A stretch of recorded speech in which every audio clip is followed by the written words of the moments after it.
Good evening, participants. Thank you very much for joining one more session. We are actually very fortunate to have Dr. Gaurav Gupta with us. I'm really one person I get a lot of inputs about digital forensics. He's someone who knows the subject and is an authority in the subject. Thank you, Gaurav sir, for joining today's session. And today's session is going to be on nature and composition of cyberspace and its misuse for committing technological crimes. So I it's a think there is slight change. It is introduction to digital forensics, including the principles. perfect, sir, whatever. And you must know that Dr. Gaurav Gupta is one of the eminent scientists from Ministry of Electronics and IT. He has a vast experience in digital forensics and he conducts several international conferences and he holds the authority on certain subject matter expertise on forensics. Thank you, Gaurav sir. Welcome for the session. And Dr. Atul Pandey is on the way. Once he joins, then we can, also I'll ask him to take the closing session with you. Thank you, sir. The session belongs to you. Over to you, sir. The stage belongs to you. Thank you. I'll share my screen.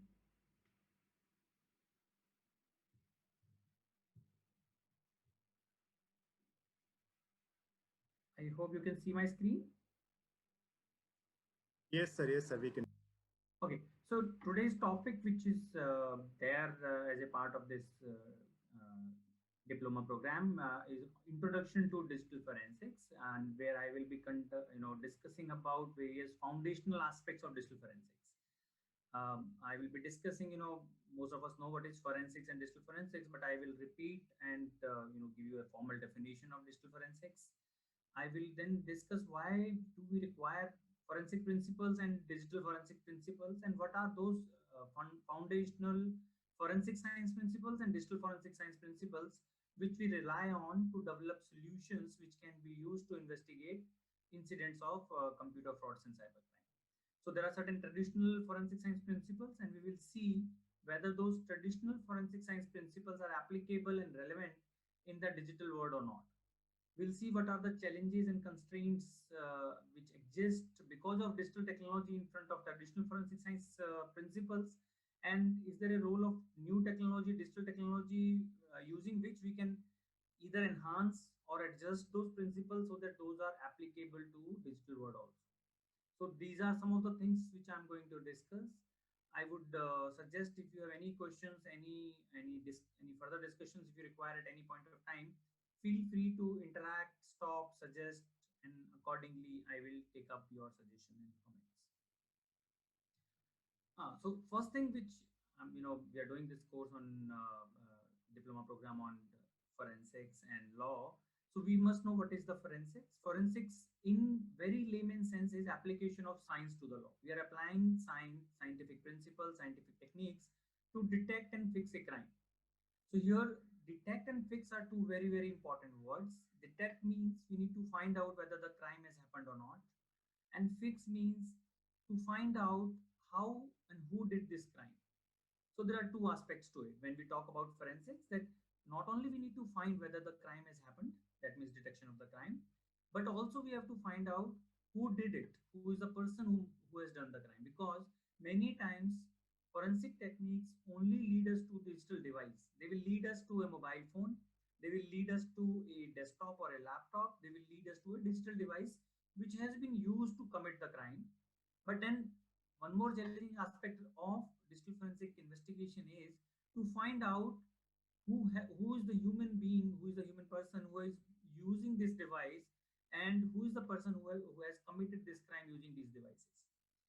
One side effect also which we need to understand and evaluate is, in case we are able to find out how this crime has happened, we need to find out ways and means so that this crime is not repeated, and if this crime is repeated, we have sufficient measure in place so that evidences are generated. Because many times certain crimes generate very few evidence, and those evidence are very fragile.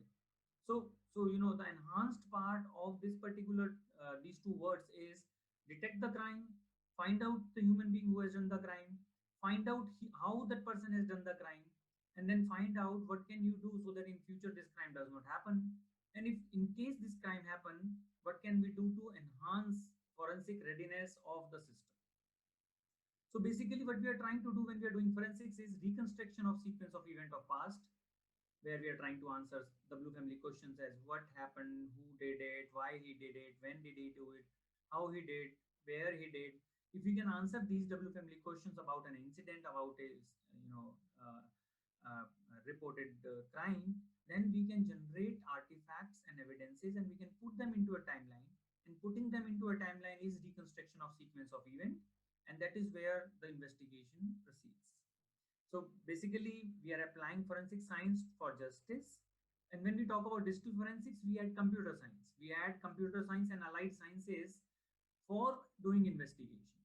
So digital forensics basically is application of computer science and allied sciences to law, which means you are developing applications using computer science and allied science techniques to develop, digital forensic techniques and solutions and methodologies to detect and fix a crime. And here, crime most likely is in the digital world or cyber world, but then there could be instances where the crime is happening in the conventional world where digital technology is being used.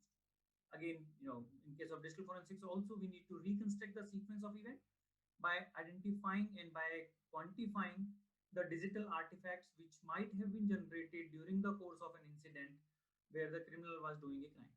So this is what the formal definition of digital forensics. There are certain textbook definitions also which are easy to get, but they are not simplified. Idea of this simple definition was to make everyone understand that we need to detect the crime, we need to find out who has done it, then we need to find out two more things, which is how to ensure this does not happen again, and how to ensure that in case it happens, forensic investigation is easy, system is ready, and we have enhanced the system in a way so that we get digital forensic evidence easily and in more admissible manner. So that's the formal definition. And again, in case of computer fraud and cybercrime, we will identify these W family questions. Moving on, uh, why do we need digital forensic principle? This is a very, very important question and very pertinent question, because people are developing solutions, and many people who are developing solutions, many people who want to do something in the area of digital forensics, if they are not aware of digital forensic principles, they will not be able to develop efficient and effective solutions, because these principles guide us. They tell us how to proceed. It's like in a dark room, if there is no light, how do you go about, maneuvering? So digital forensic is the light in the dark room of cybercrime incident, which help us find out starting points, which help us take direction in which we can proceed so that we can find out efficient and effective digital forensic evidence. So digital forensic principles are basically a bridge between evidence and authenticity when we are having a cybercrime incident. So if without digital forensic principles, we may not be having consistent solutions. We will not be having solutions which are repeatable. We will not be having best of the solution, because without guiding principles, we will start from anywhere and everywhere. We will not have the common single starting point. We will not have the common understanding. Hence, our solutions, our techniques will not be the best solutions and the best techniques, and they will take more time and they will be less efficient. So the idea is these forensic principles will give them scientific backing that can be very, very useful for developing repeatable solutions, efficient and effective solutions, and that is where we require digital forensic and otherwise principles of any science. As as we see other conventional science, starting from physics to chemistry, they also have their own principles. So when we are talking about digital forensic principles, we will see that we leverage all the computer science and allied sciences like physics and electronics. Their traditional principles are leveraged, and while developing solutions, scientific solutions, those principles and those techniques are leveraged. So what is the problem statement here? The problem statement here is that in digital realm, it is proving a ripe and ready stomping ground for groups of all kinds. Criminals are finding it very easy to do frauds in digital world. They know that users are not very aware.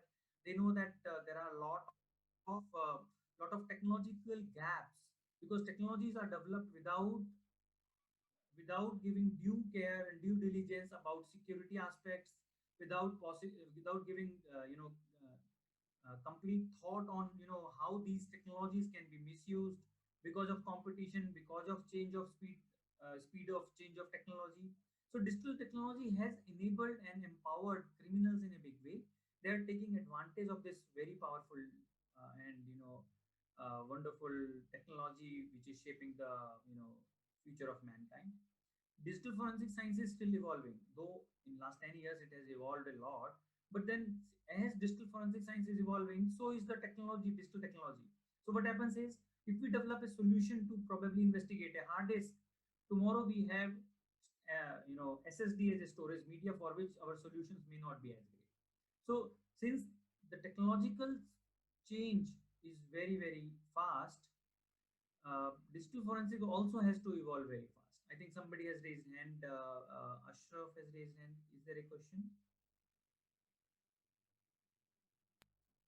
I think we can take the questions at the end if it is okay to you. Okay, fine. So you can probably note down your questions and suggestion, and we'll discuss in the end. So when we are saying that technology is changing very fast, so digital technology also has to change fast, and then again principles will help cater to this change. Otherwise, if without principles, without foundational ground, scientific techniques, our solutions will be all over the place. So computer fraud, CFCC's computer frauds and cyber crimes have far-reaching and are, many times unrecoverable impacts. That means something has been done and it cannot be undone. It affects morality of the society and economy of the nation, especially in the last 1 year and a half year of pandemic. We have seen that cybercrime is growing like leaps and bounds. Reason is many people are not having proper businesses. Our daily routine has gone for a toss. Only thing which is accessible to people today is technology, and at times because of unemployment, we have seen that whenever pandemics come, crime rate increases. Similarly, cybercrime rate has increased in last 1.5 year, and it is predicted that it will increase further. Since cyber crimes will increase, we will have to have more solutions, better solution and effective solutions, probably efficient solutions which can cater to these growing number of cases. Otherwise, what will happen is cases will pile up in forensic labs, cases will pile up because of lack of investigation or slow investigation, because of non-availability of solutions at times. So we need to know and find out unsolvable cases, develop problem statement out of it, and see how these principles can help us effectively treat unsolvable crimes or the crimes which are not efficiently solved today. So once we have established digital forensic principles and traditional forensic science principles, it will help investigation pass the test of court of law, because courts will ask, legal system demands repeatability of solutions, scientific backing of the solutions, and we'll see when we discuss about DOTS guideline that it is very very important that repeatability aspect, admissibility aspects, and foundational scientific backing to digital forensic investigation is provided, so that court of law can be assured that these solutions are repeatable, efficient, admissible, and they are doing what they are supposed to do. They are not doing anything which is not hidden or which is not known.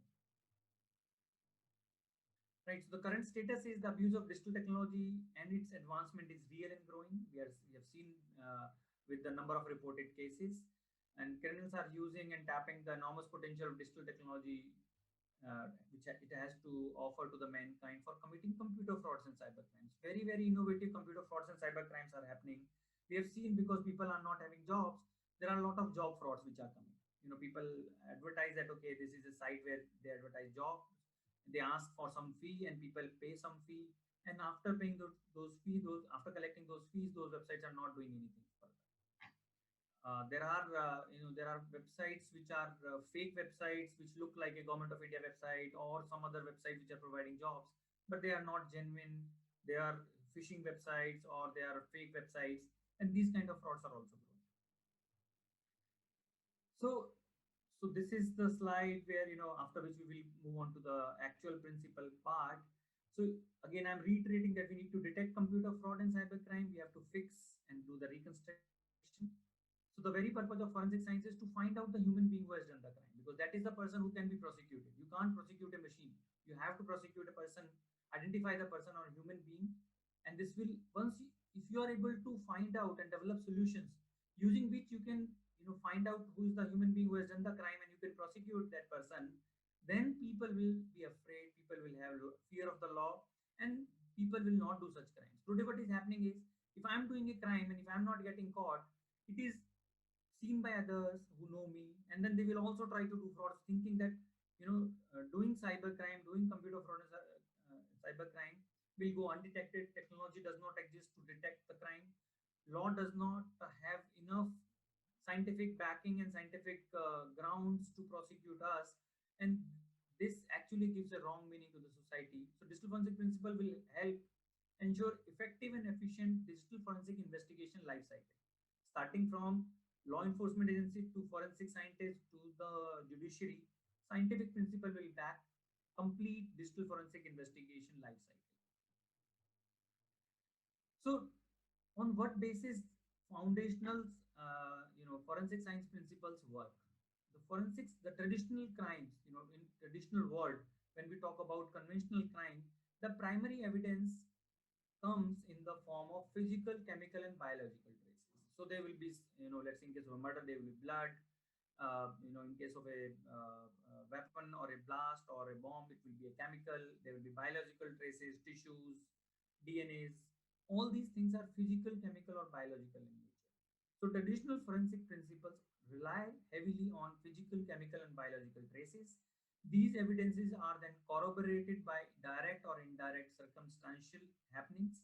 So that means you will have people corroborate, people inform and ground the crime scene, giving out information, and then using scientific techniques we will quantify physical, chemical, and biological properties and traces, and using all this we will reconstruct the sequence of event about a particular incident or about a particular conventional crime.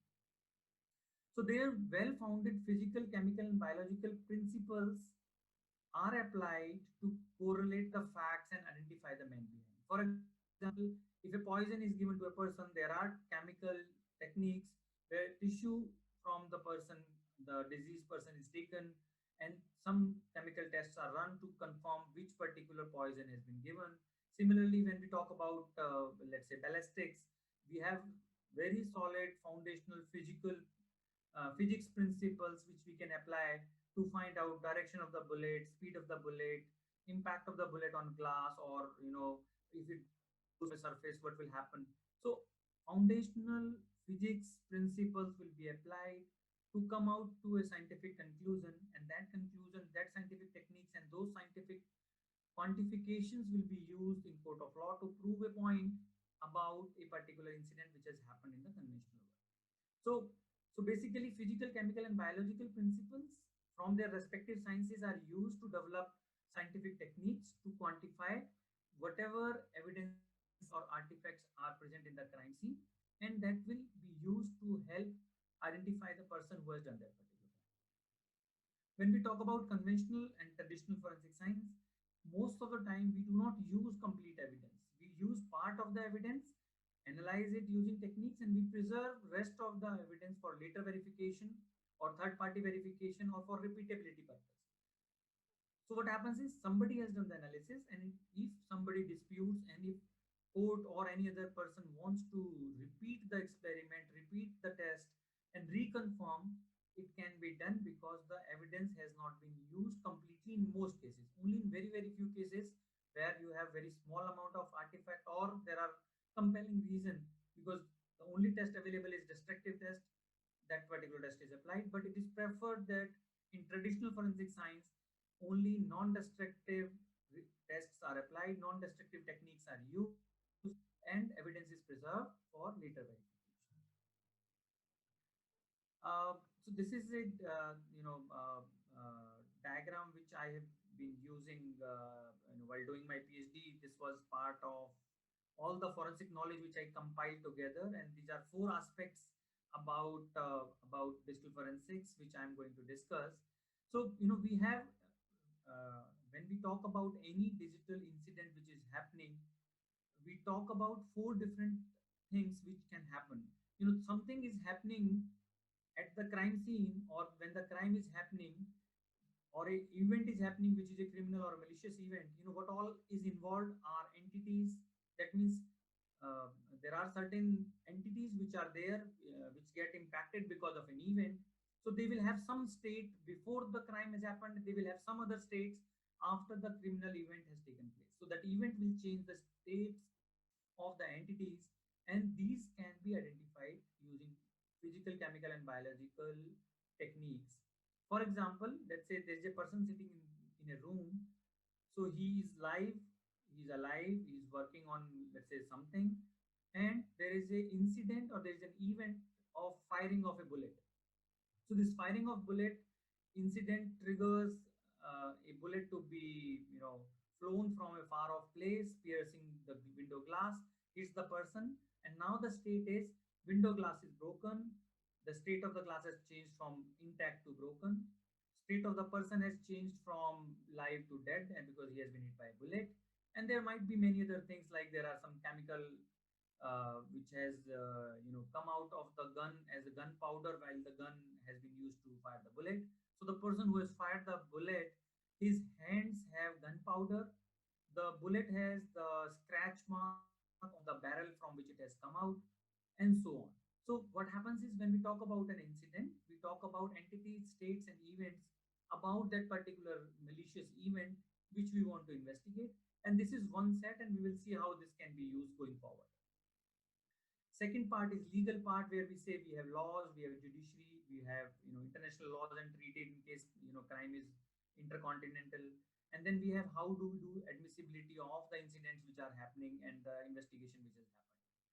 Then on to the one side we have forensic science, which where we have traditional forensic principles, and we will go in details. And then we have techniques which has been derived based on those principles, which will evaluate physical, chemical, and biological properties, and and it will come out with some kind of values or some kind of results and conclusions which can be used in court of law. Once all these three things are there, the most important part is forensic investigation, where we use some kind of model where we identify, what are the processes of identification of incident, evidence, classification of evidence, individualization of the evidence, association and reconstruction of event, using some kind of process model, best practices and standards. And once we have an incident, we have used forensic science principles and techniques to quantify it. We have used forensic investigation technique to identify and individualize the artifact which has been quantified by the techniques of forensic science. We link it up to the person using standards, practices, best practices, and models, and then we go into the court of law, and using admissibility criteria, we present our findings to the court of law in light of national and international laws and treaties, and judiciary takes a call about whether the person is guilty or not guilty, and what are the impacts of this investigation which has been presented in court of law. I'm going to discuss, especially the principle which is divisibility principle and Locard's principle in the next few slides. Okay, so this is important. Inman and Rudin's paradigm. This was the first, foremost, very, very important foundational fact which traditional forensic science rely upon. So Inman and Rudin presented a unifying paradigm of forensic science consisting of fundamental principle of divisibility of matter and its transfer. So what did it say? It says that matter here means like physical, chemical, and biological matter, as conventionally defined, can divide into smaller component parts when sufficient force is applied. The component will acquire characteristics created by the process of division itself and retain physiochemical properties of large piece. So we can take various examples, and I'm going to various examples to prove this point. So what happens is, let's say if I take a piece of paper, there is a piece of paper. If I tear the piece of paper, what happens is I'm applying force to tear the paper. So that means process of tearing of paper will result into two pieces of paper. And when I'm saying two pieces of paper, now these two pieces of paper will have same physiochemical properties, because this paper has been made in a single instance when this was rolled using the pulp.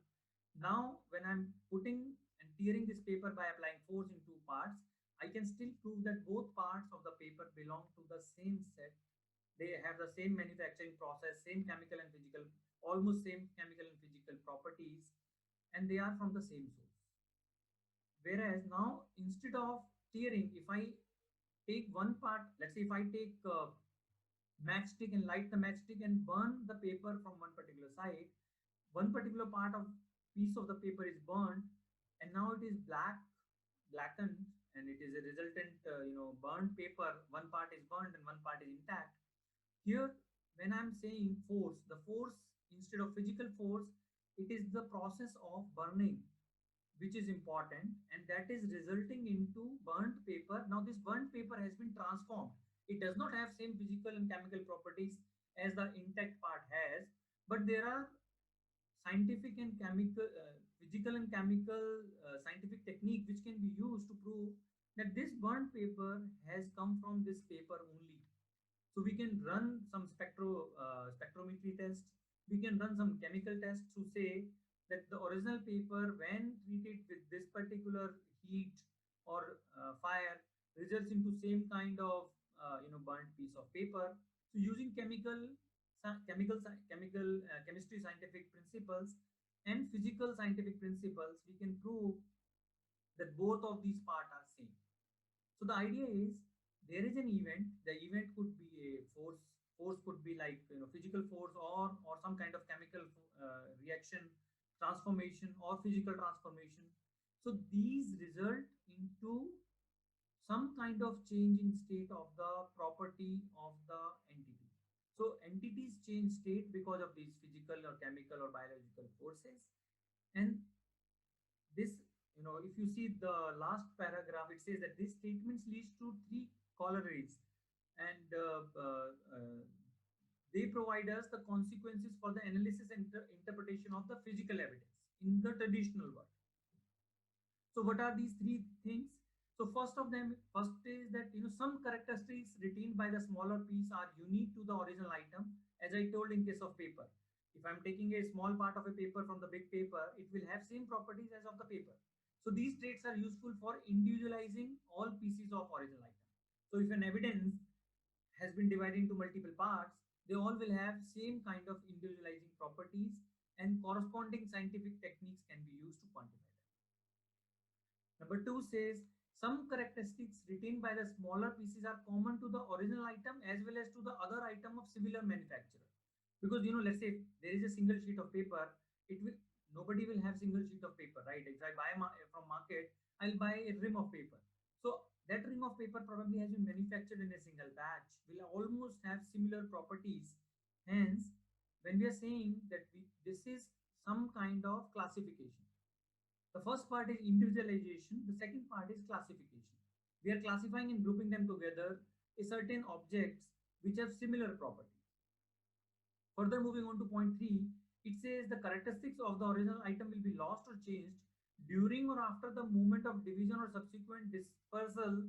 This confounds to attempt to infer a common source, even though there is a process or there is a transformation which has taken place.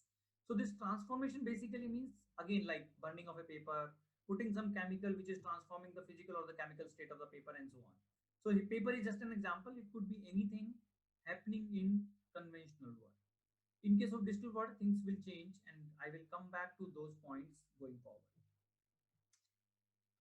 So since matter can divide, building on top of it is Locard's exchange principle, which is very famous. Most people know about it. This is much widely known principle which says that, which is also known as contact traces. It was first articulated by Edmond Locard in 1910, and it says that criminal will always leave something at the crime scene or take something away. That means one cannot come into contact of an environment without changing it in some way. It's like, if I go to, let's say, if this particular program was happening in an auditorium, and if I was there physically to give my talk, in that case, once I come to that auditorium, the fiber of the carpet which is there on the floor of the auditorium will come into my shoes. That means my shoes has picked up some of the fibers of the carpet, which if required can be investigated by taking it out from my shoes, by running some chemical and physical processes, it can be proved that these are the threads of the same fiber which is from the carpet which is lying in the auditorium. So there is a information which has been acquired by me. Since I have come physically to the auditorium, there will be my shoe print somewhere. There will be my fingerprints because I'm touching the wall, I'm touching the mic, I'm touching the dais, and so on. Uh, uh, where I'm sitting or standing, there might be my hairs might have fallen there. So my DNA will also be there. So because I have come into contact of environment of an auditorium, I have given something from my side to the environment, which is my hair, which is my fingerprint, my shoe print, and so on. And I have taken something from the environment like the carpet thread or the fiber, and the chemical from the wall has come to my fingers or nails, and so on. So there is an information exchange which is happening between me and the environment. And this information which has been exchanged, this is happening because of the first principle, where Inman told that matter can divide. If fiber cannot come out from the carpet, it cannot come into my shoe. If paint cannot detach from the wall, it cannot come to my fingerprint. If my hair will not fall, if they are inseparable, there will be no DNA of mine at the crime scene or into that auditorium. So the idea is, since matter can divide, physical, chemical, or biological separation can happen. Because of that, Locard says that the matter which has divided, it has been exchanged with the environment if a person is coming into contact with.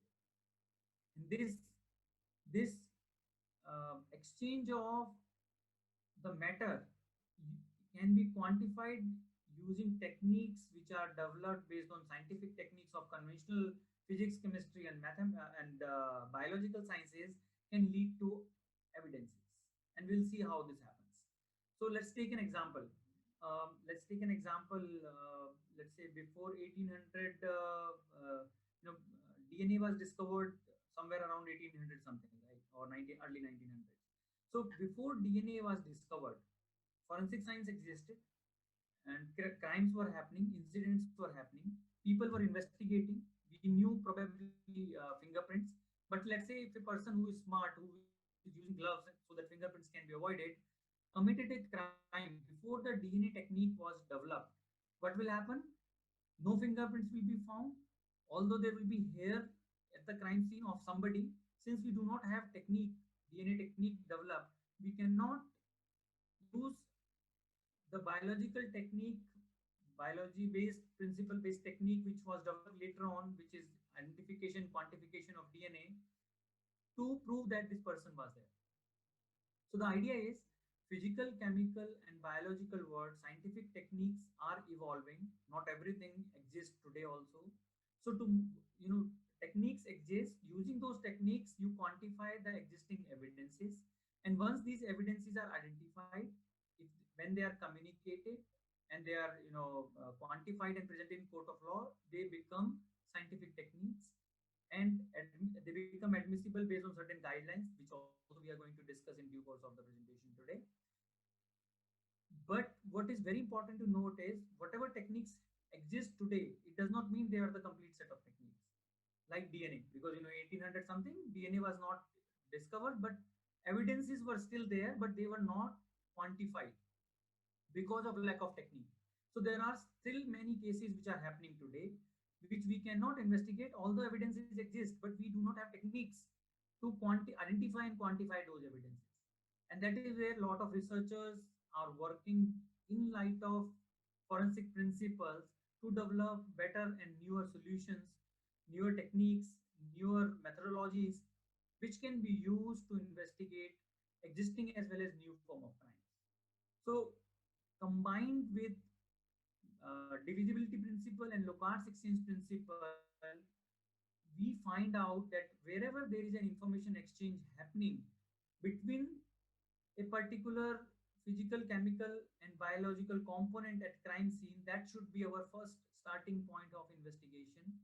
That should be our point where we have to develop scientific techniques. We have to find out scientific techniques of that particular science which can be applied to that initiating point. The initiating point is the physical interaction, the chemical interaction, and the biological interaction happening at the crime scene. or the crime or at the incident site. That is where we have to start. And we will again see this by examples going forward. So Locard's principle relies on divisibility nature of matter and its physical exchange as discussed. The exchange here includes the trait transfer. It is not only physical, chemical, and biological properties, but at times combination, and at times something which is not uniquely identifiable as physical or chemical or biological. For example, fingerprint. When my fingerprint are transferred, if I'm touching something, there might be some biological components, there might be some patterns, there might be some chemical also because of the sweat and all those things. But that is a trait, and when we are examining a fingerprint, we are taking a photograph. We are not using directly physical, chemical, or biological techniques. We are using optical techniques to quantify, identify, and generate unique value of whose fingerprint is this. So that is where the trait transfer comes into play. So trait transfer is the impression transfer rather than the actual physical transfer of material. The common example of trait is shoe print, wheel imprint, tool marks, defects, defects as in case of a typewriter. Let's say typewriter is letter has been written which we are investigating. Who has written this letter? From where this letter has come? So you will probably link it up to a typewriter where defect in particular letter is visible and identifiable. Using this defect, you can uniquely identify a particular typewriter or a printer, and that will be your evidence, and that will be your trait evidence.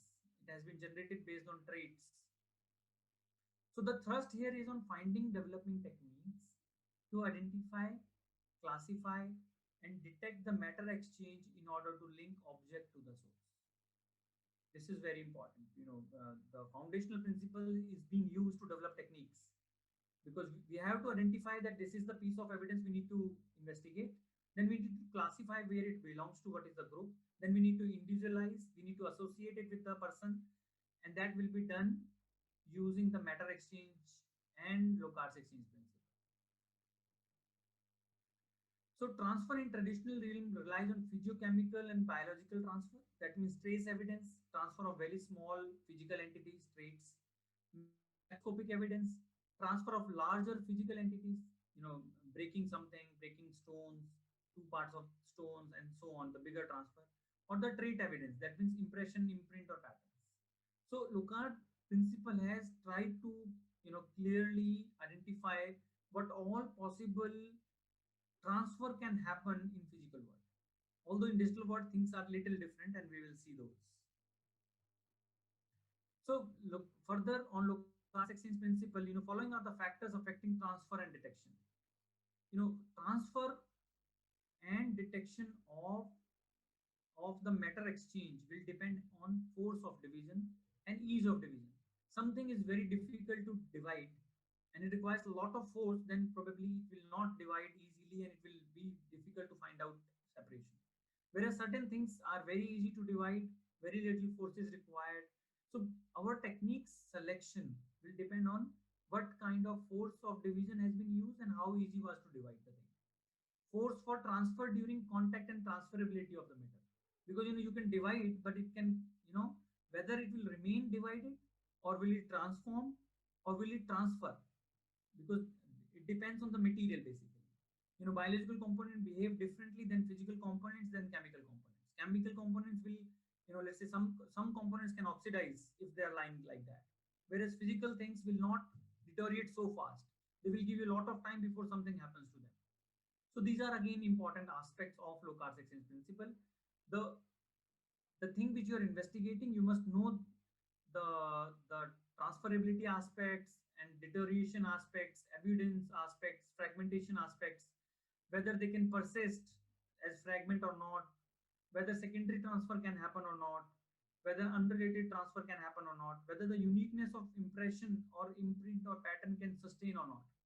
It's like fingerprint is unique, whereas some other contact of information may not be unique, like DNA, which was not unique until we had a quantification technique available, which was accepted by courts. Until that technique was there, although the uniqueness of that imprint or pattern or impression was there, but it was not known or not quantifiable by the humans and the scientists, and hence it was not usable. So Locard principle usability heavily depends on matter and type of action, type of force, and various properties of the matter which is dividing.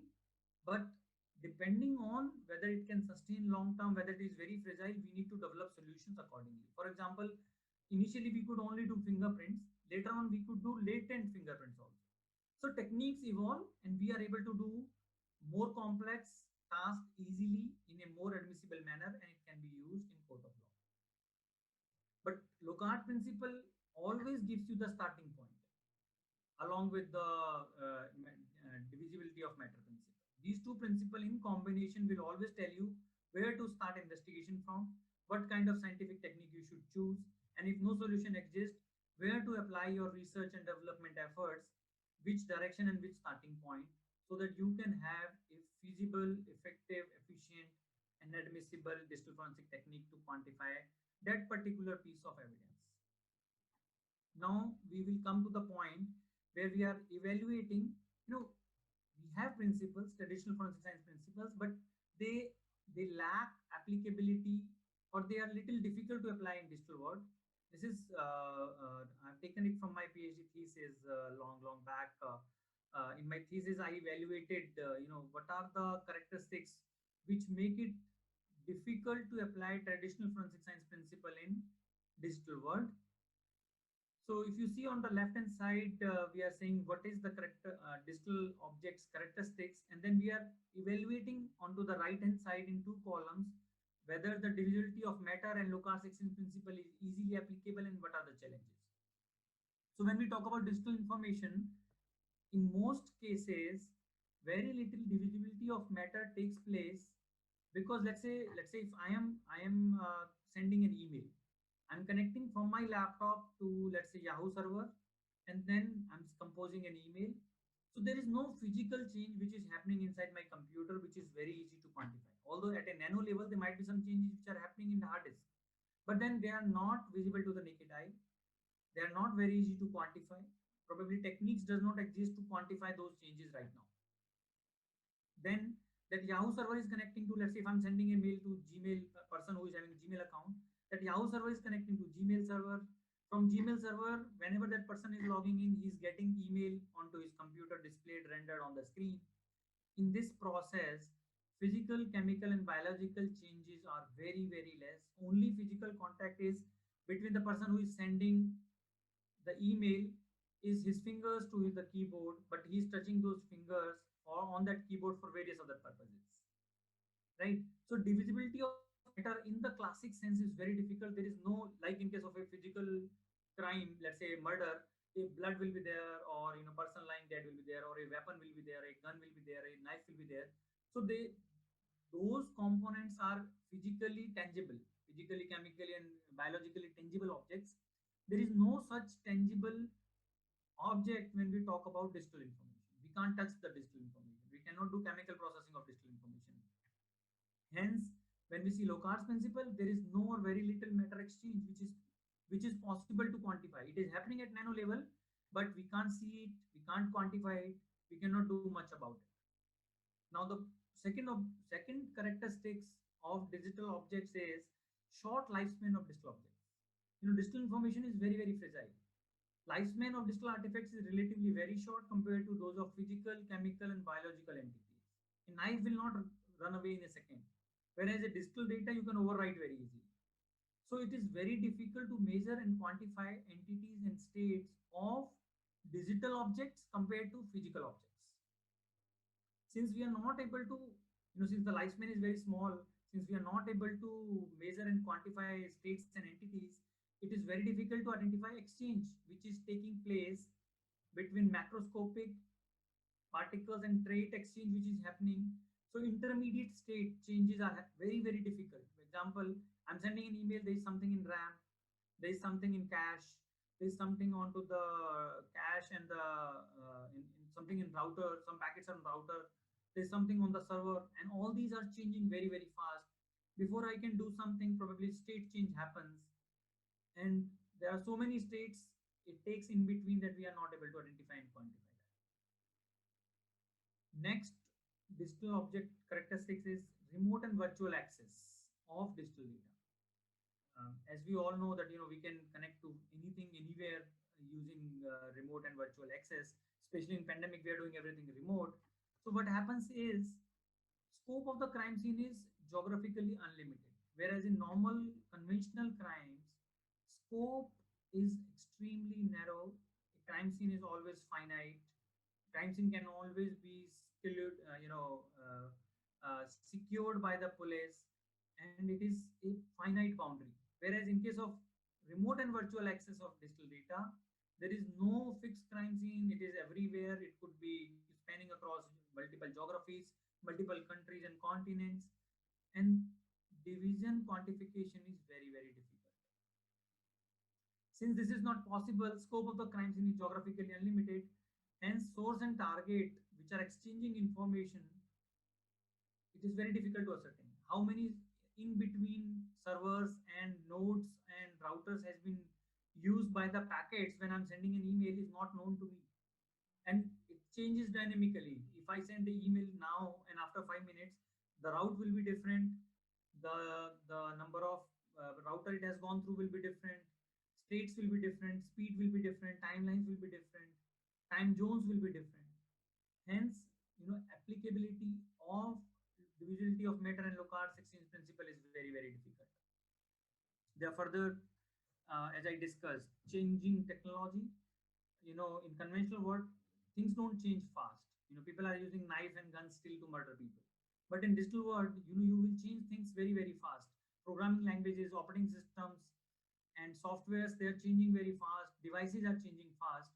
Hence, developing a solution which can quantify divisibility of matter is also difficult. Once upon a time, we had magnetic materials. After magnetic materials, we moved on to optical CDs and DVDs. Then we moved on to hard drives. Today, most of the computers, the new ones, are not having hard drives or are having hard drives along with SSDs, solid state drives. So technology is changing fast. Hence, the technological solutions which needs to be developed to solve computer frauds and cybercrime in light of the traditional and conventional forensic principles is not going to happen. Rapidly changing technology is making smaller and intelligent devices, hence detection of exchange is becoming very, very difficult. As the device is shrinking, you know, finding out physical, chemical, biological changes are becoming more difficult. Then we have very new profile of the criminals. Earlier criminals were using force. They were not very intelligent, probably. Very few people were very educated. But most of the criminals were relying on force and weapons.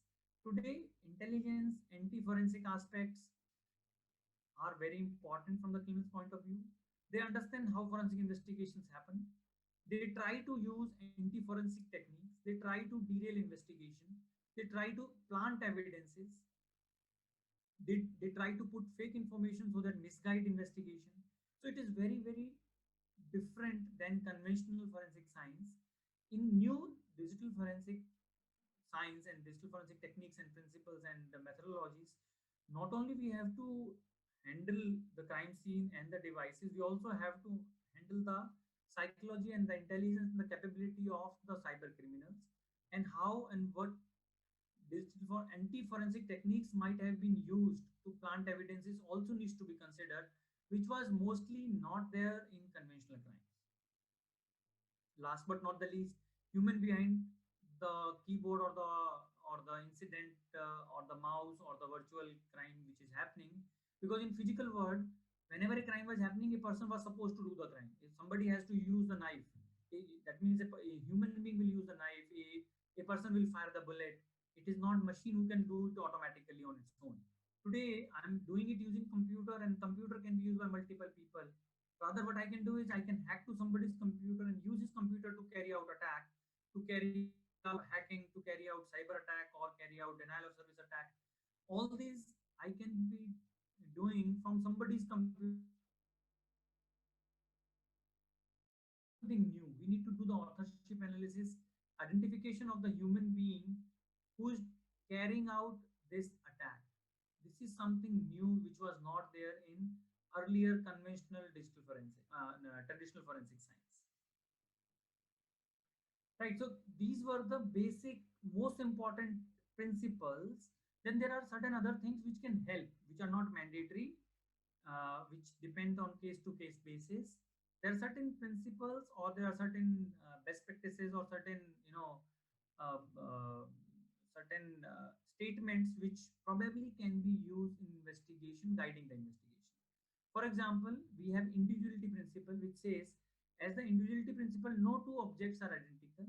It is often the case that two objects cannot be told apart, but they are not identical. Further, if two objects are distinguishable, it is obvious that they are not from the same source. However, if they are indistinguishable, they need to be examined in more detail to determine whether they are from the same source. So, so if they are indistinguishable, that means they might be from the same source, and then we need to probably do further to find out individual pieces. Take an example: a company buys 100 pieces of a particular model of a printer of a company. Let's say HP LaserZ 1020. So a big company or big corporate bought HP Laser 1020 100 pieces and gave it to employees in 5 different locations, 20 each. Now there is a threatening letter or a threatening document or a document where information has been leaked, has been found, and it needs to be investigated that from which printer it has come. Now this particular piece of paper which is questioned can be investigated. Now how the investigation will move? First of all, we need to find out what kind of printer has been used, printing technique basically. So we need to evaluate whether it is a laser printer, or whether it's an inkjet printer, or it's a dot matrix printer, although that is not being used anymore. So first we need to figure out what kind of printing technique has been used. Once we have zeroed in whether it's a laser printer or an inkjet printer, let's say it is laser, we have to find out what kind of defects which exist in this kind of printers, because as I discussed, technology is changing fast. Technology has to be kept cost effective. You can't be buying a printer of 10 lakh rupees, right? If I make a 10 lakh rupee printer, nobody will buy it. Printers are made cheap so that most people buy it. And when they are making it cheap, they only make it perfect for the naked eye. They don't fine tune printers so that they give the perfect output. And I will show you going forward that printers have defect like conventional typewriter had defects, and those defects can lead to identification of devices. Okay, now coming back, when I have found out it's a laser printer, it could be any one of those 100, or a set of printer which has been bought by the company. Now what I will do is, first I have classified that this is a laser printer. That means this belongs to this group of 100 printers. Now I have to go and further and individualize it to each piece. That means I will now do further analysis to find out specific defect which is there in this document, which is also present in some of the printer pieces of the printer. And why that can be there? Because printers are made cheap. That means they are imperfect mechanical devices. And when you magnify the output of those printers, you can find out defects like fingerprint of each person. We all have fingerprints. For a layman, all fingerprints look same. But if we do careful scientific analysis, fingerprint of each person can be differentiated and segregated. Similarly, output of a color printer can easily be segregated among a set of printers. It may not be unlimited set of printers. I cannot probably tell that, okay, this piece of printer has come from which printer on earth, but I can always say this piece of printed page has come from one of these 10 printers, given a finite set of printers. Then we have cause effect principle, very effective ones. So, this is the principle of logic, which says that every effect has a cause.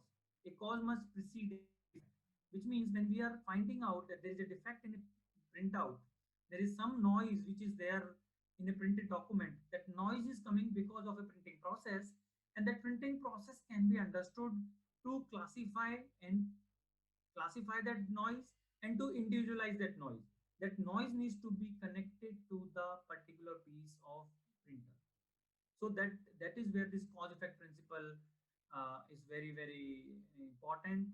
And it can be used in many cases. It can be used for starting investigation. It can be used to starting developing a solution for a particular problem, like as I discussed about the source of a document, from which printer, which scanner it has come. principle of uniformity, it says that the key to past causes is found in the present, and present causes of present effects must have been similar to the past causes of the same kind of effects. Again, these are not generic principles. These are generic principles, but they are not. They may not be applicable in all scenarios. Like Inman, Rudin's, and Locard's principle, they are applicable to all traditional forensic science.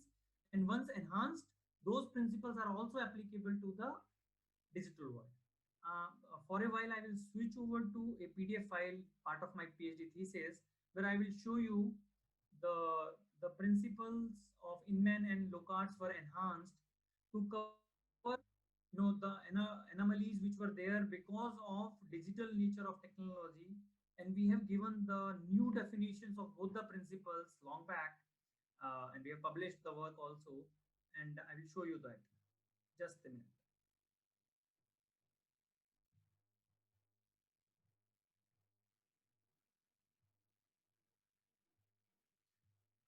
I hope you can see this screen. Can you read it?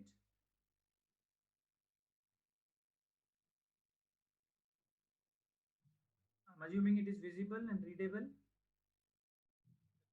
Yes, yes, sir.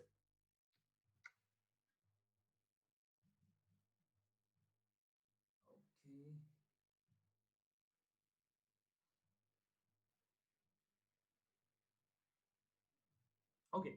So, what we did is we evaluated the traditional forensic science principle in digital world, and we realized, as we discussed in the presentation also, that there were difficulties in applying traditional forensic science principle in digital world because of nature of digital technology, because of digital technology being virtual in nature. There is no physical, chemical, and biological exchange of information which was happening, and that is where, after evaluating these principle in digital world, we came out with enhanced definitions.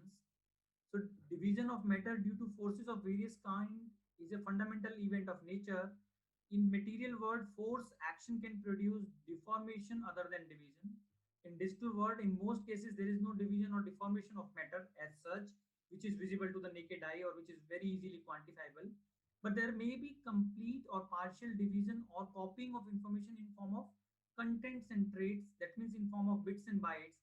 That is in form of alignments onto the hard disk, orientations of the magnetic bits, voltage changes onto the SSDs.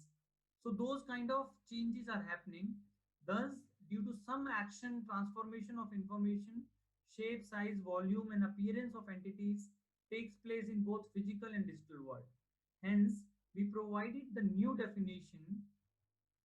The new definition was as an entity gets transformed into one or more components. See here, we are not saying matter is dividing. We are saying an entity gets transformed. This transformation includes the division of matter, because when the matter is dividing, it is getting transformed. So the new definition says an entity gets transformed into one or more components due to specific actions. These actions can also include forces. The components will acquire properties traceable to the properties of original entity. This is important. Again, this definition is the superset definition. It encompasses the traditional definition itself. We are saying it will acquire properties traceable to the properties of original entity. That means all those 3 points which were there earlier are also true, or the process of transformation, or both. So this definition is the superset definition of classical Inman and Rudin matter is divisible definition. It completely, uh, you know, uh, encompasses, and it completely subsumes that particular definition. That means this definition is now applicable to not only physical world, as but it is also applicable to the digital world. There is a physical, chemical, and biological changes happening in conventional crime is also applicable and reflectable through this definition. So is the changes happening and transformations are happening in virtual nature, in digital world, in the process of transformation, and we can always develop solutions to quantify that. So this was the definition which was proposed, and it was, further corroborated by Colleries 1, 2, and 3, which were also accordingly substituted and enhanced. and to make it applicable into both conventional as well as digital world. Further, moving on to, we also generalize exchange principle, and in the earlier it was in material world, every contact and the consequent interplay of forces between the contacting objects results in the exchange of matter or trait was changed and enhanced that actions involving an entity will result in exchange of information or matter between the components or properties of entity and the environment. So this is the updated Locard's principle, which is generalized exchange principle. We named it generalized exchange principle. This now encompasses the old definition, and this is applicable to the digital world also. So what we did is, once we enhanced these definitions, we proved these principles by some case studies. That in digital world, if a case is happening, in conventional world there is a case, how do we prove that these principles are applicable?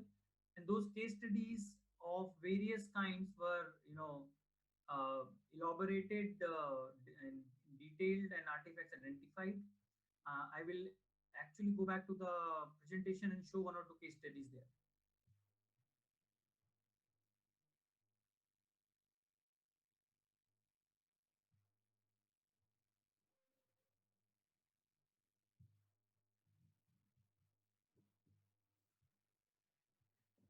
Okay, so principle of comparison, this is applicable in some of the cases.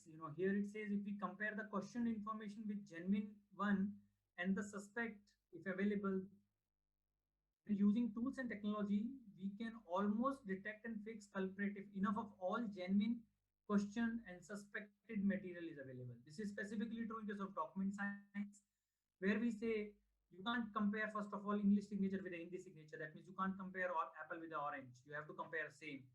So you first is you need to compare similar kind of information, and if sufficient of genuine and admitted information is available, and if we have suspected information, we can always come to a conclusion using scientific techniques of document science, chemical science, and spectrometry, where we use BSc kind of device. We use microscopes. We use various other magnifying techniques and spectrometry techniques or color filters to find out whether a particular document is fraudulent, tempered, or enhanced, or whether it's genuine or not.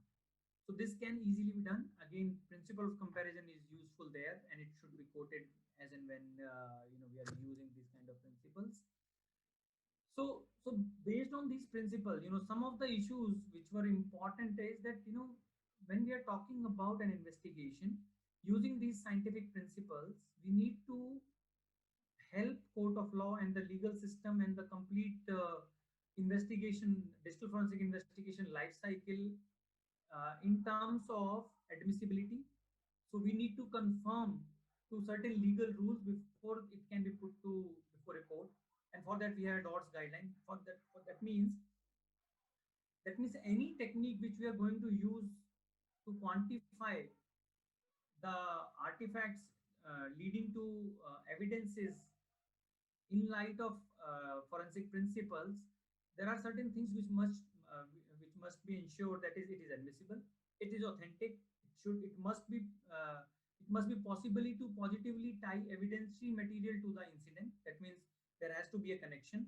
It has to be complete. It must tell the complete story, not just a particular perspective. It should be reliable. That means there must be nothing about how evidences was collected and subsequently handled that cast doubt about its authenticity. So it has to be reliable in that sense. It should be believable. It should not come out with something which otherwise can't be believed and understood by a court, as well as the elements and the participatory entities and the stakeholders into the legal system. So these are some of the things which are there important from the technique, forensic technique point of view. So in this light, there was a case which resulted into DOTS guideline being accepted, where it was answered when a technique becomes admissible in court of law. Let's say if I develop a new technique today, can it be used in court tomorrow? For example, when DNA quantification first time happened, was it used the very first day in court of law? The answer is no. If you develop something today, it can't be used in court of law tomorrow because you don't know whether this is true or not. And for that, in the Dodd's case, Dodd's court has explicated some specific factors for consideration by jury in determining whether a field of science is reliable enough to be used in explaining evidence. That means this particular technique, which has been developed using scientific techniques, claimed to give a particular output, can be used as admissible technique in court of law or not. And what are those guidelines or what are those statements? The first is whether the expert's technique or theory can be or has been tested. That is, whether the expert theory can be challenged in some objective sense, whether it is instead simply a subjective or conclusory approach that cannot reasonably be assessed for reliability. Which means it says that, if I develop a technique today, there must be a way so that others can challenge it and find out whether it is sustainable, whether it is conclusive, whether sufficient reasoning and discussion has happened around this technique. It should not happen that one eminent person has claimed something and tomorrow it may be not true. So there has to be sufficient challenge testing and understanding, subjective understanding and conclusory approach has been applied to a particular new technique which has been developed, which can be used in court of law as an admissible. Then whether the technique or theory has been subjected to peer review and published, which means it is time tested. For example, if I have developed a solution today, it should be published in a reputed journal. It should be peer reviewed by the people who are working in this area as my peers. And publication and patenting is one way of subjecting your new technique to peer review. Further, it says, and known or potential rate of error of the technique or theory when applied should be known.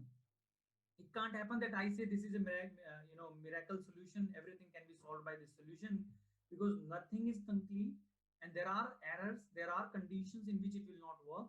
So all the error rate, potential error sources, potential error rate of the technique constraint should be identified, listed, discussed, time tested. Then only this particular technique can be used in court of law. Last but not the least, the existence and the maintenance of standards and controls, and whether the technique or theory has been generally accepted in the scientific community is also very important.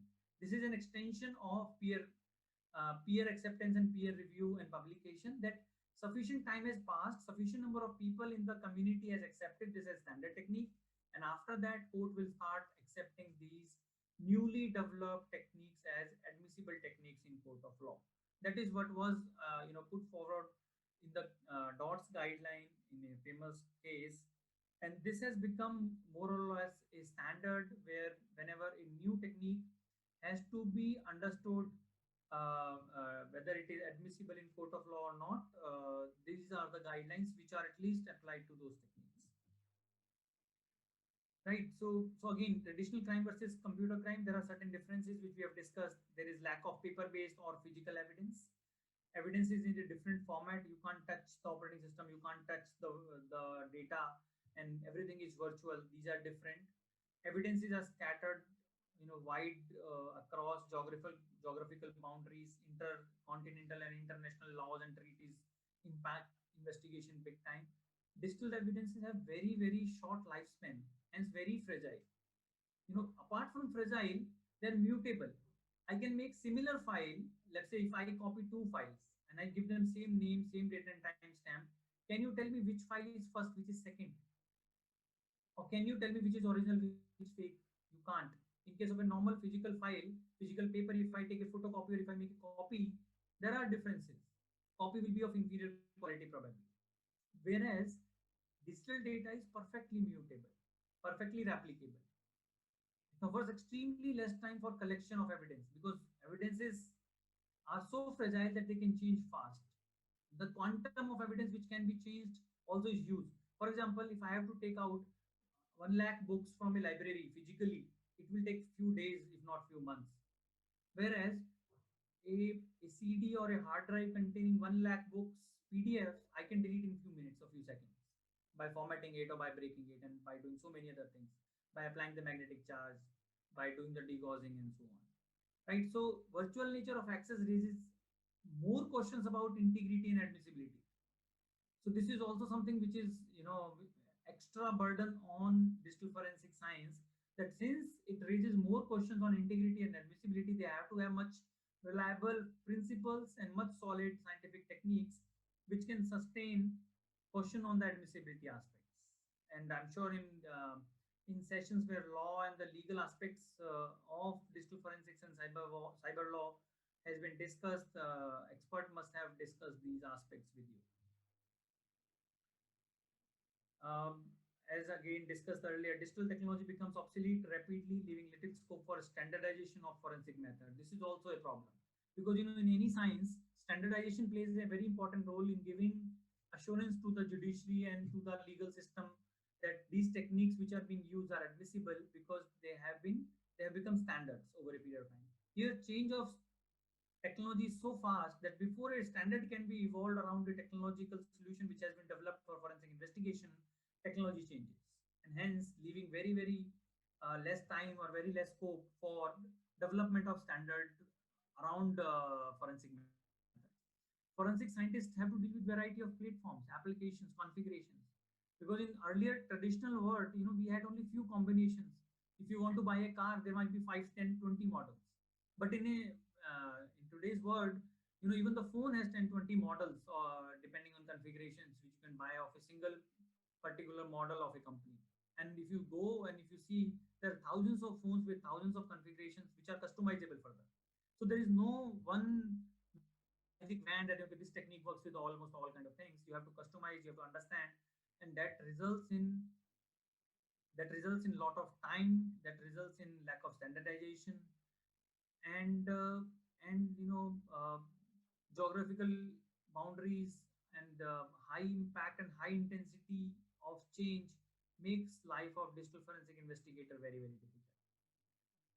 Further, computer fraud and cybercrime is treated as low risk, high reward method because you can reach out to large number of people. To do a robbery in conventional world, you have to go to bank, but to a robbery in digital world, you have to only go to the website. You can write www.bankofamerica and try to hack it. But whereas if you have to do robbery in Bank of America, you have to go to America to do bank robbery.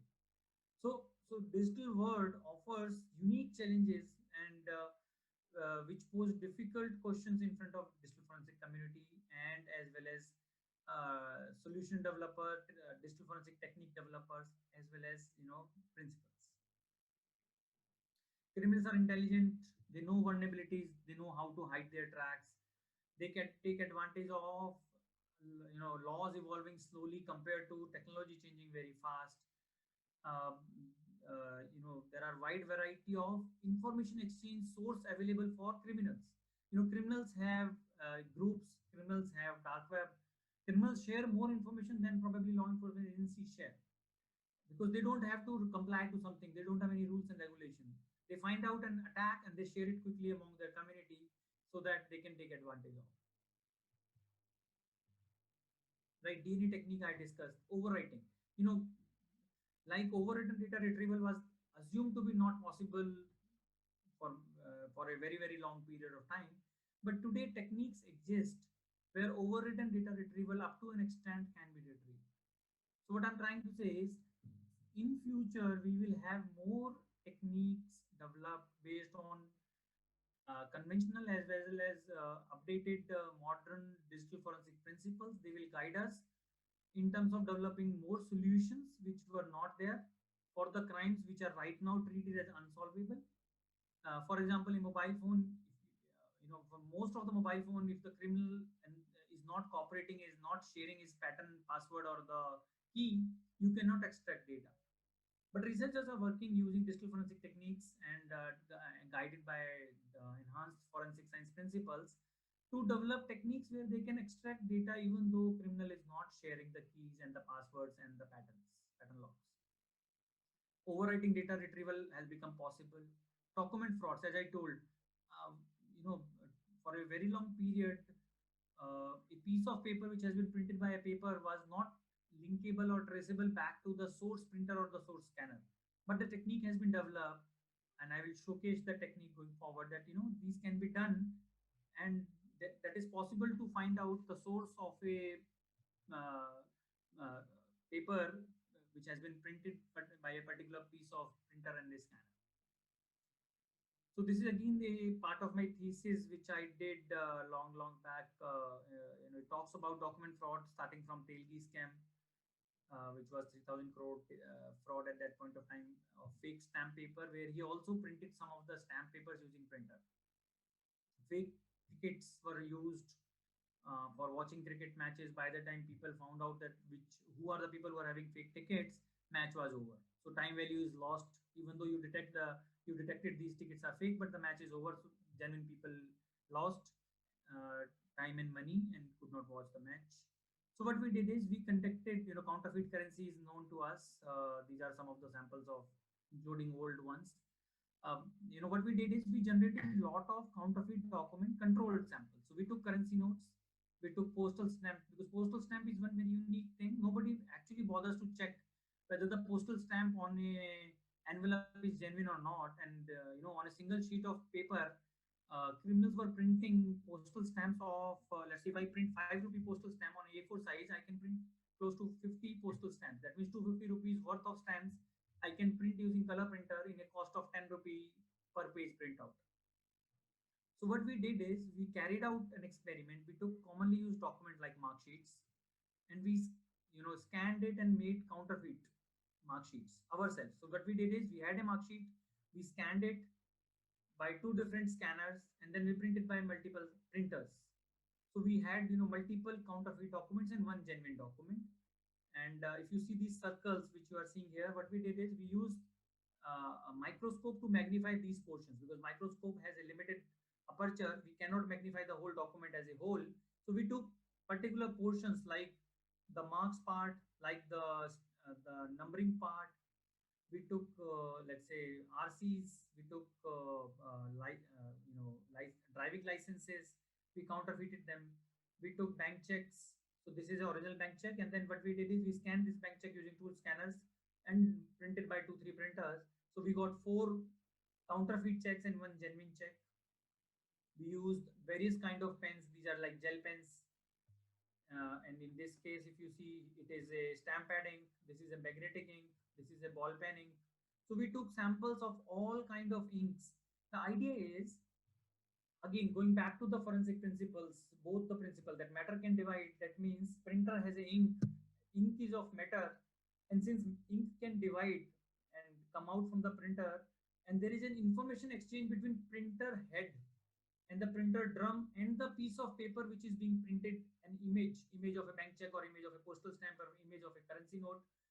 So their assumption was, since ink can divide and printer properties can be exchanged with paper, we can use, if we can develop a technique which can identify, classify, and quantify the noise of the printer which is being given to the paper in the form of a pattern via ink, then that could be a evidence that this particular piece of paper has come from this particular printer. That was the guiding principle of forensic science which we used. And as I told you, the principles tell us the starting point.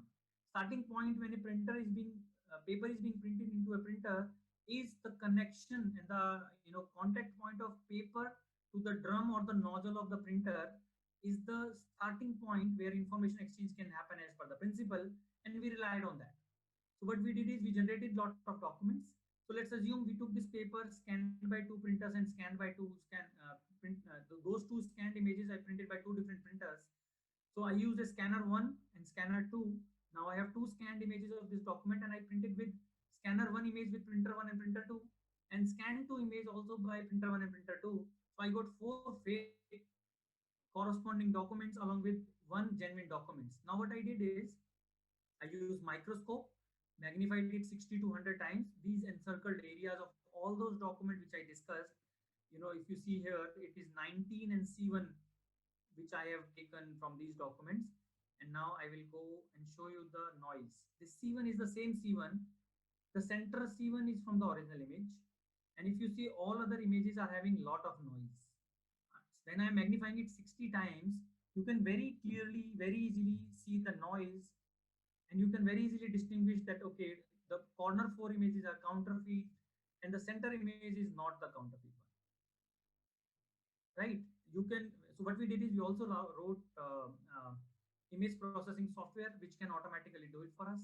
But if you see carefully, the the inside part of the left two images, which has been marked as S1, if you see the dots and the density of dots inside the character part, the printed part is high, is less in these two images compared to these two images. Here density is high, number is also high. So scanning while a document, while this document was scanned from original, this particular printer scanner was giving less density of dots compared to this particular scanner which was giving higher density.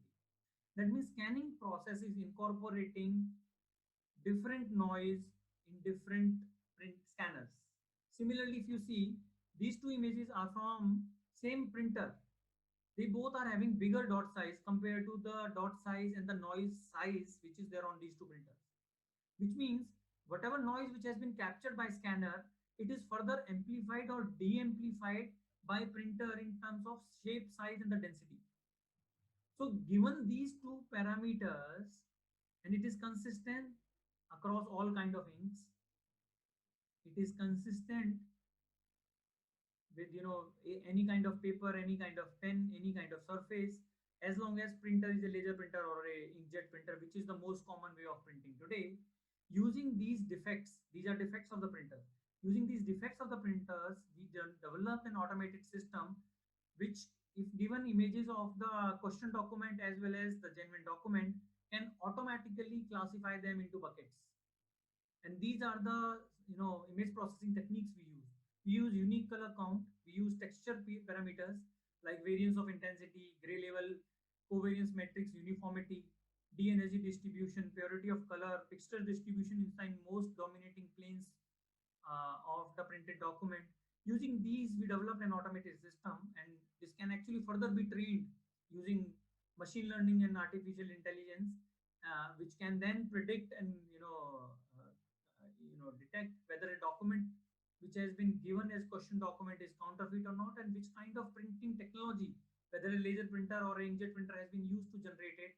Given 5-10 printers or scanners, it can also find out which one is the printer and the scanner, even though same company, same make, same model devices are there, which particular piece has been used in generating it.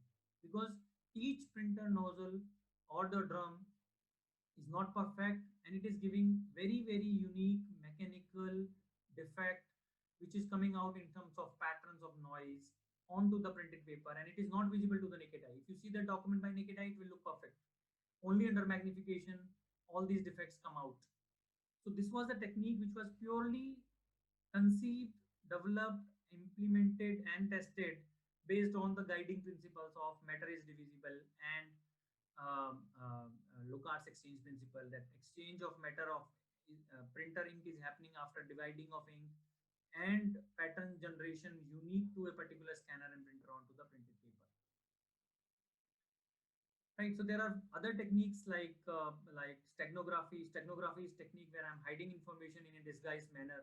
For example, I'm hiding text into, let's say, images, or I'm hiding images into text, and so on.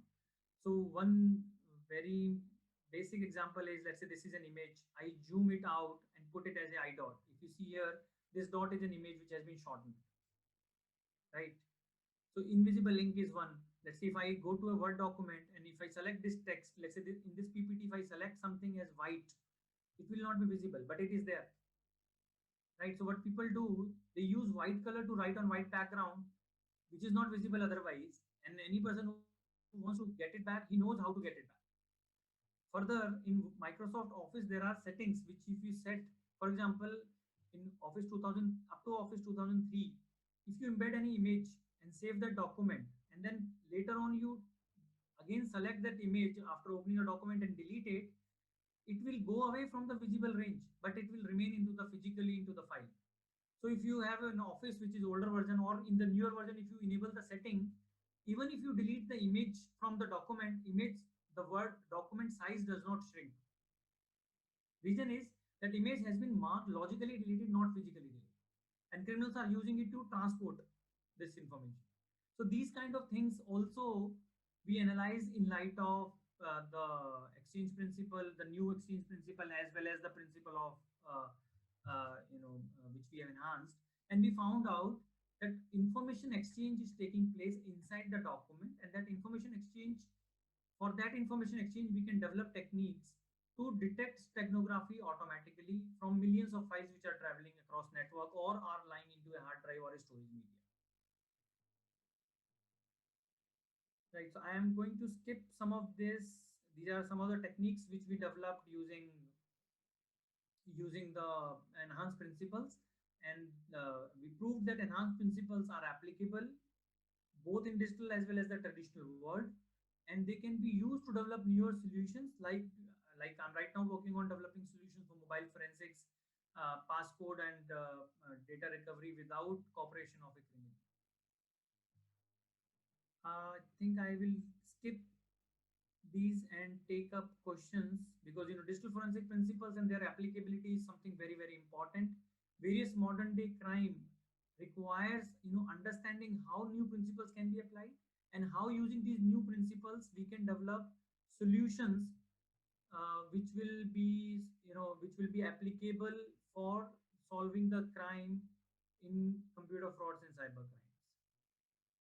Right, so I will be open to questions now. Atul sir, can you moderate the session? Team, can you make Atul sir as a co-host and view rights?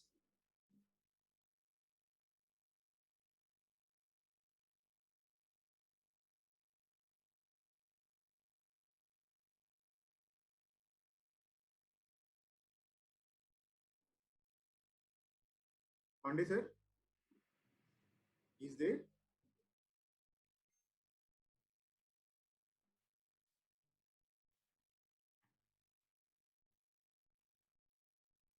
I think, sir, there are certain questions are there. Uh, there is no questions as of now. So we are open to questions. Participants, please post your questions in Q&A section so that the resource person able to answer all your questions if you have questions.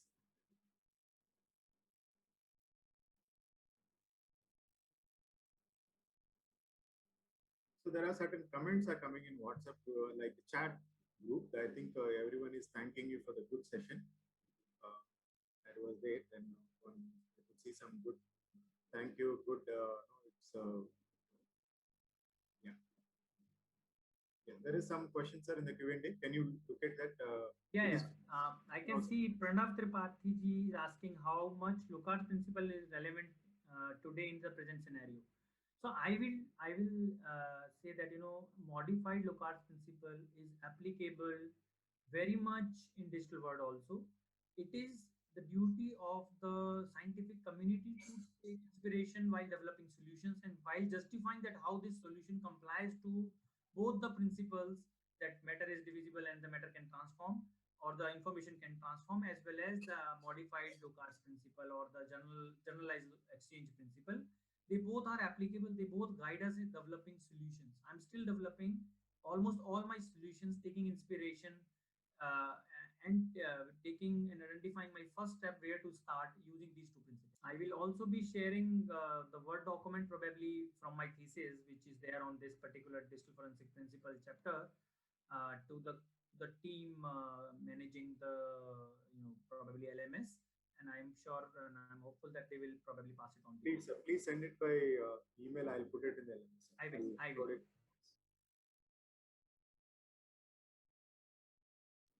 So there is no some questions further. If you would like to add any other topic or any other additional information, I think we have some more time. So otherwise, we can close the session. Sir. I think.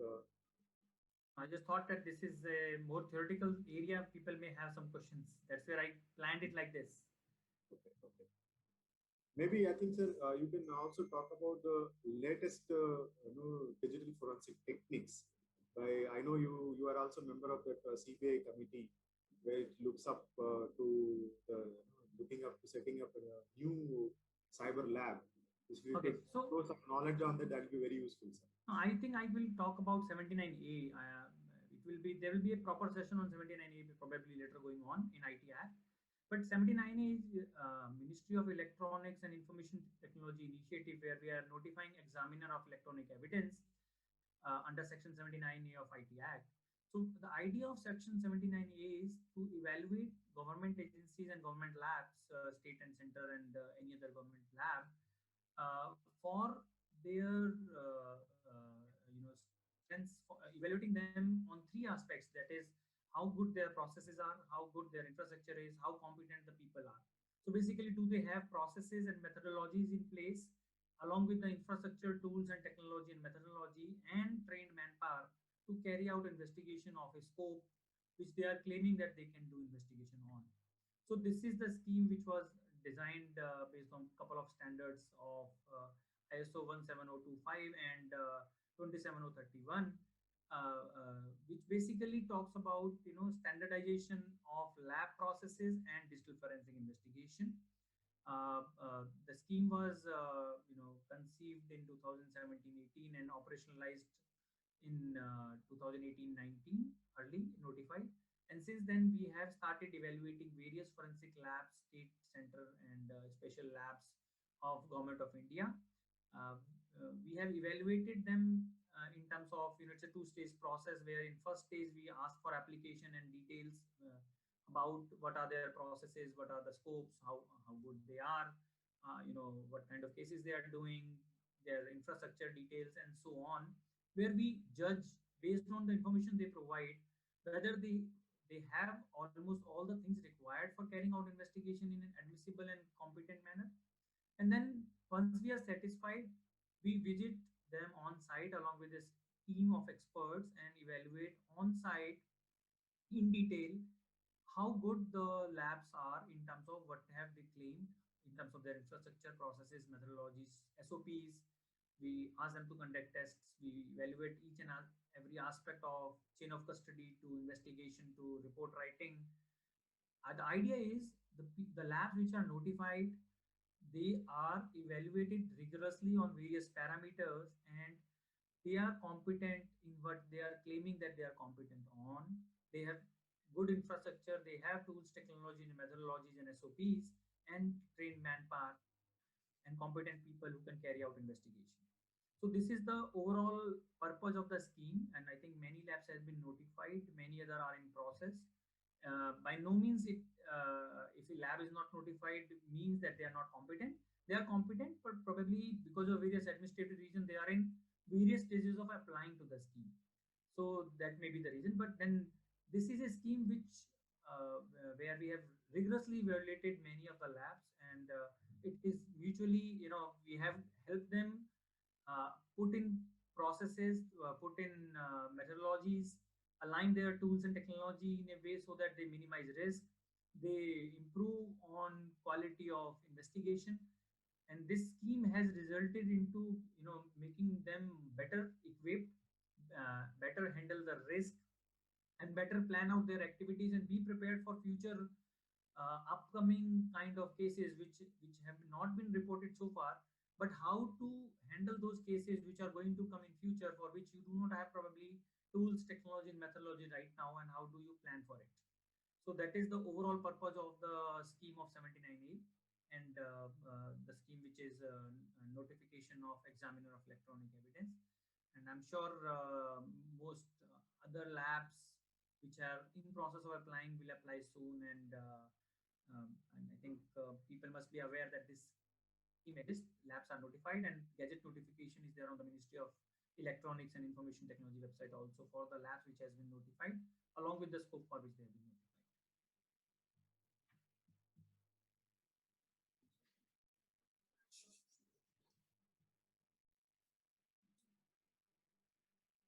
Sir, Pandey sir is back. Welcome Okay. back, Dr. Pandey. Thank you. And I think now you can take over the session and moderate the questions, please. So, sir, we have received few questions. Mr. Pranav Tripathi is asking, how much Lockhart principle is relevant today in present scenario? Yeah, I think this we have discussed, sir. Okay, I'm sorry, I was not there. Um, Any specific book on digital forensics? Digital forensics Charul is an Agarwal. area, yeah. So digital forensics is an area where there is no one single book. There are various, I will suggest there are a couple of conferences which provide you free papers and free resources. You can note down. I think what I'll do is I'll share the screen again and type it for you so that people can note down. I'm just randomly sharing the screen and I will just type it here. So this is www.dfrws.org. Then there is uh, www.ifip. So rather, you can search for IFIP 11.9 Digital Forensics Conference. Then there is Journal on Digital Investigation. That may not be free, but then you can, if you want any particular paper from this journal, you can write to me, I can get it for you. So these are three sources which provide latest tools and technologies and information which has been developed in this area. uh, so these are the resources, and then I think what I will do is I will also pass on to some of the information to the organizers of LMS, which they can probably pass on to you Thank you, sir. going forward. Mr. Anil Kumar Yadav, he's asking, what is your opinion on the latest IT Act provision on social media platforms such as Twitter, WhatsApp, etc.? Will the I latest action on Twitter stand judicial This scrutiny? is I will out of scope, and I will refrain from commenting on this. Okay, okay. Let me Maybe just say that we will. it's not advisable to discuss this question here. I also have a request to the participant. If you have any question, the right person is Dr. Rakesh Maheshwari. Please contact him. He already shared his detail. He will be the right person to give you the input. Thank you. Okay. Mr. Bapi Saha, forensic digital analyst Tripura, he is asking, uh, FSL Tripura is the okay. So I think it is about the 79A notified labs.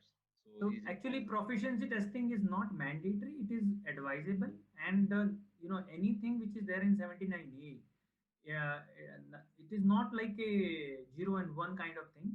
It all the points in 79A evaluation is basically to help you grow. So proficiency testing, if not exist at this point of time, you can always start it going forward, even during the process of evaluation under 79A, and especially the notified labs will be happy to help you on those.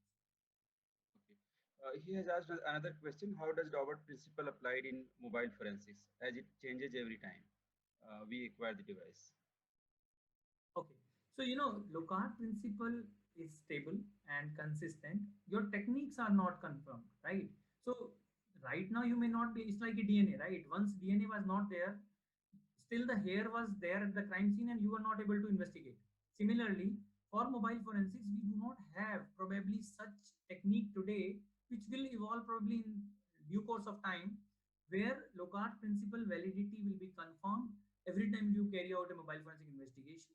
Current techniques are also admissible, but they are not probably right up to there where they can give guarantee in all cases. In most cases, if you acquire physically, your Locard principle apply, because when you are able to acquire a device physically, the hash values will match. Nothing will change. It's only when you do not have keys, or you are doing logical acquisition, or your tool is having some configuration issues, then this kind of thing happens. Locard principle is very much applicable. Uh, I would request participants to pose their questions, if any.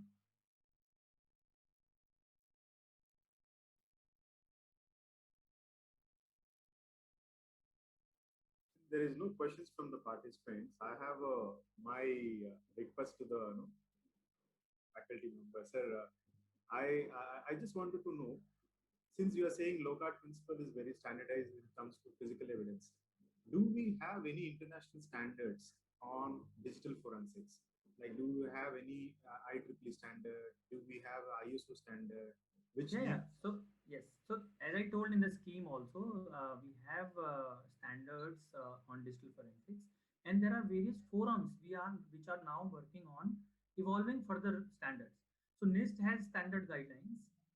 ISO has a standard which is where the scheme of 79 is based, and then IOC is there. Then there is SWD, GEE. There are two more forums which are working only on best practices and standardization of digital forensics. And as I told, Digital Investigation Journal, DFRWS, these are the prominent, and IFIP 11.9 Digital Forensic Work Group. These are the bodies who are only working on standardizing digital forensic investigation, which are advocating developing newer techniques and methodologies for investigation of computer frauds and cyber crimes for digital forensic investigation in efficient and effective manner. Thank you, sir. So I think there are many standards, but there is a problem in the standardization of these standards. Like there is no single standard which would be uniquely followed by all That's the. where the digital Yeah. forensic principles come handy for us. If you are guided by principles, your results will always be good. As I proved through the case study of document fraud, that given any printer and a printed piece of paper, only in light of principles we can develop a solution which will then always work. Thank you, sir. So I think with this we come to the end of the session. Uh, so thank you, sir, for such an insightful discussion. And I think uh, these principles relating to digital forensics have been explained beautifully. And in fact, I think it was not only of academic flavor, but also we have got practical. Uh, we have got to know about practical aspect of it. And these principles are really helpful in understanding and appreciating electronic evidence, particularly when it is being presented in judicial process. So once again, I would like to thank you for delivering such a wonderful session. Rao sir, would you like to say something? Nothing, sir. I think you already covered it. Gaurav sir is known to us very well. So thank you very much, sir, for giving such a good session. And I wish Thank you you for the opportunity. And one more thing, actually, no, I can also recommend to NLIU. We can give him little more advanced time and give him very specific topic. I tell you, you will get a fantastic lecture. I think we can plan a kind of session with him. And with his exposure to the international level of forensics and the knowledge about the current happening, I think that definitely it should be an immense benefit to the participants. If Gaurav Definitely, sir. please, we Yeah. can do some kind of a lengthier session with international perspectives on digital forensics and latest trends. And I know he has a fantastic connect. Like he can even bring those connects from a kind of a discussion forum type. We can have his friends from US. They can also join, and they can also give some new latest perspectives from FBI and other side. I think that will be very interesting. If Gaurav sir agrees, I think I can persuade him somehow. Definitely, sir. We will discuss it internally and work out on it. Thank you, sir. Thank you. Thank you. Thank you. Thank you, sir.